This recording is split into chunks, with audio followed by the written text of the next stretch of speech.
stood the Optus, his arms folded, his face sunk in gloom. Captain Franco walked leisurely down the gangplank, grinning. "What's the matter?" he said. "You're getting paid for all this?" The Optus said nothing. He turned away, collecting his robes. The captain put his boot on the hem of the robe. "Just a minute. Don't go off. I'm not finished." "Oh?" The Optus turned with dignity. "I am going back to the village." He looked toward the animals and birds being driven up the gangplank into the spaceship. "I must organize new hunts." Franco lit a cigarette. "Why not? You people can go out into the veld and track it all down again. But when we run out halfway between Mars and Earth—" The Optus went off, wordless. Franco joined the first mate at the bottom of the gangplank. "How's it coming?" he asked, looking at his watch. "We got a good bargain here." The mate glanced at him sourly. "How do you explain that?" "What's the matter with you? We need it more than they do." "I'll see you later, Captain." The mate threaded his way up the plank, between the long-legged Martian go-birds, into the ship. Franco watched him disappear. He was just starting up after him, up the plank toward the port, when he saw it. My God! He stood staring, his hands on his hips. Peterson was walking along the path, his face red, leading it by a string. "I'm sorry, Captain," he said, tugging at the string. Franco walked toward him. "What is it?"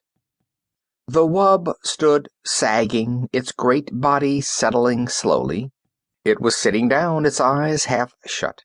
A few flies buzzed about its flank, and it switched its tail.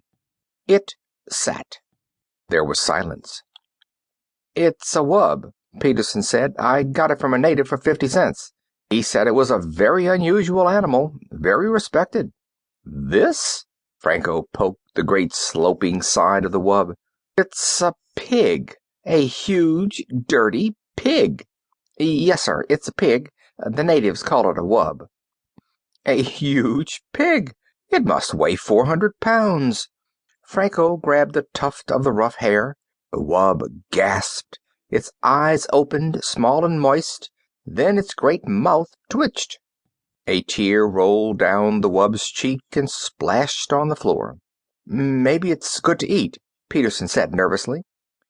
"We'll soon find out," Franco said.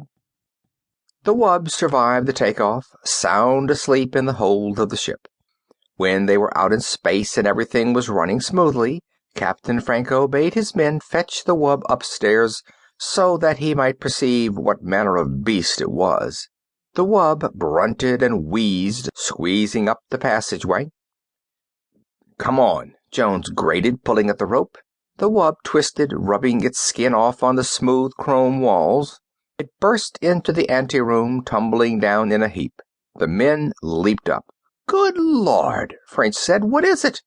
"Peterson says it's a wub," Jones said. "It belongs to him." He kicked the wub. The wub stood up unsteadily, panting. "What's the matter with it?" French came over. "Is it going to be sick?" They watched. The wub rolled its eyes mournfully. It gazed around at the men. "I think it's thirsty," Peterson said.